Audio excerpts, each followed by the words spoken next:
Welcome to another episode of Let's Chat With. Joining me is Chicago-based magician and mentalist Brielle. How are you doing today? Hi, it's nice to meet you. I'm doing well. Thank you so much for having me on today. So, how old were you when you first discovered magic? Well, I am 31 now, and when I discovered magic, I was 30. So it's been about 9, 10 months actually. I am very new to magic. Dove right in, haven't looked back. Do you remember the first trick you ever learned or performed? Um, the first trick that I ever learned, I learned some card tricks when I was young, but since I started this time around officially, I think it was a card trick called Rossini's Double Reverse, a card trick I learned from Ben Barnes. You have a background in musical theater, improv, and psychology. How has that helped you with your magic? Oh, it's helped me in a lot of different ways. So you mentioned the mentalism and the background in psychology, I think has really helped me to go into that aspect of connecting with people and making them feel comfortable. And that's why I'm naturally drawn to mentalism, I think, just because it's more about it's more person focused. And of course, the background in theater helps me be comfortable with performing, comfortable on stage, and it's helped me get a leg up in that regard, I think. You said you are a mentalist. For those who don't know, what is a mentalist? It is, in my words, a genre of magic that can include but isn't limited to things like mind reading and mental predictions. It's pretty vast actually, but it is a form of magic. Why add it to the part of your show? I guess I just like how it's accessible for me because it involves more of that connection aspect and doesn't require, sleight of hand or those types of things that I am still learning and still getting to know. It just makes it a little bit more accessible, and I think plays on my strong points to interact with people and connect with people. As I said in the intro, you're a Chicago-based magician. What kind of scene does Chicago have? Oh, Chicago has such a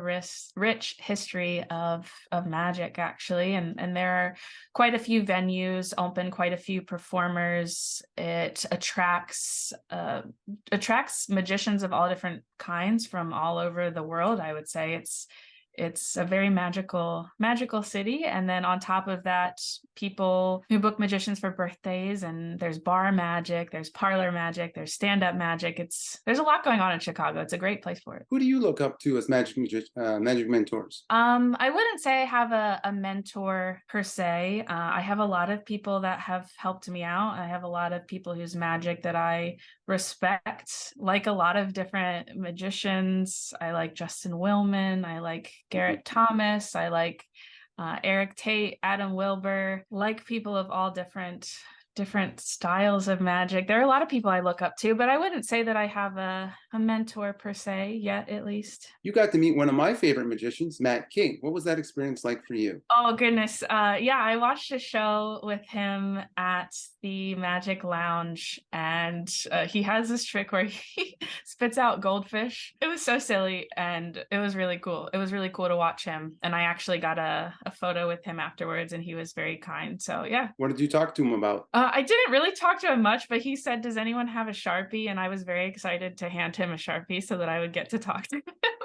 And just told him, talked a little bit about magic and how I was new, and he said some encouraging words, and yeah, it was good to meet him. He was very kind. Previous guests on this show, magicians Kayla Dressler and Carissa Hendricks, aka Lucy Darling, have something in common with you. All three of you have performed at the famous Chicago Magic Lounge. Can you describe the place? What was it like for you when the Magic Lounge asked you to perform there? Well, actually, I've only done tables there. I haven't performed on stage. I did a table shift, but the Magic Lounge is a place where you can experience a lot of different magic of different types. So there's free bar magic there. There's a large theater with a mezzanine, and then there's a private close-up room in the back. And there's also table magicians, which is what I did there.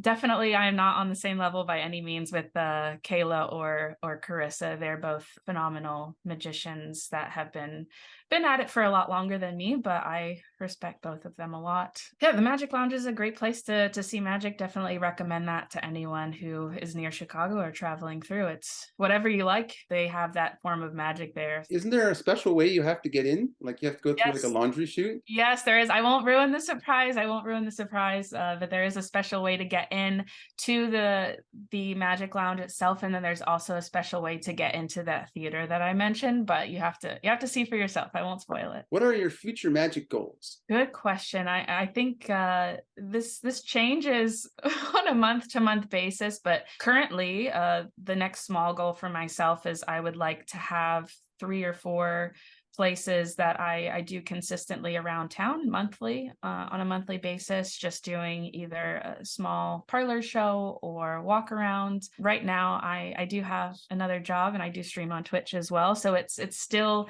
something that I do for fun on the side and not looking to make it my full career just yet. Besides performing magic, you are a streamer on Twitch. Why do you have your own Twitch stream? What kind of games do you play on the stream? Yeah, I started Twitch during the pandemic as a way to build connection with people long before I started doing magic. And the community was beneficial to a lot of people who needed connection during the pandemic, needed something to look forward to. And it just kind of grew from there. I really enjoyed it. And I've played a lot of indie games. My favorite's probably been Superliminal. I've done some art streams as well, done some charity streams, done some interviews. And we've also had special guest magicians on there as well, such as Adam Wilbur and Eric Tate and Braden DeWeese and Jonathan Kohler. It's really just a place where I can express my interests and interact with people. You said that you've done some charity streams on there? Yeah, For who yeah. and for what?